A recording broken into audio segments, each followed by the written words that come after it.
ডিএমপির অভিযান, এটা পুরা বাংলাদেশের ডিএমপির একটা অভিযান। এটা ডিএমপির কাছে জিজ্ঞেস করলে আপনারা ডিটেল জানতে পারেন।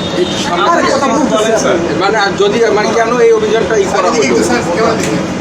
বিভিন্ন সময়ে বিভিন্ন প্রয়োজনে বিভিন্ন টাকা, যেমন ধরেন এখন আপনারা এই অনফরমেশন জন্য আমরা তাড়াতাড়ি ধরছেন, ওটা ওখানে দরকার হয়েছে দেখে ধরছেন তাড়াতাড়ি।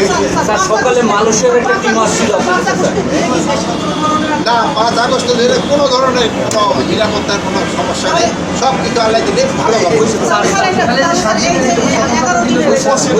এখন এইটা বিশেষ অভিযানটার ব্যাপারে আপনারা ডিএমপি কমিশনারের উপরে ডিটেল আচ্ছা, আরেকটা বিষয় হলো যে পাসপোর্ট ইস্যুতে, বাংলাদেশের পাসপোর্টের ইস্যুতে বিভিন্ন দেশ থেকে ভিসা রিফিউজাল যেরকম বেড়েছে এবং অনারাইভেল ভিসাগুলো বাতিল হচ্ছে। না, অনারাইভেল ভিসা বাতিল হচ্ছে না। যেসব দেশের সাথে আমাদের অনারাইভেল চুক্তি আছে তাদের ক্ষেত্রে আমরা অনারাইভেল ভিসা দিই। যাদের সাথে আমাদের চুক্তি নেই তাদেরকে আমরা অনারাইভেল ভিসা দিই। বাংলা ছিল স্যার সকালে মালয়েশিয়ায় যে আগামী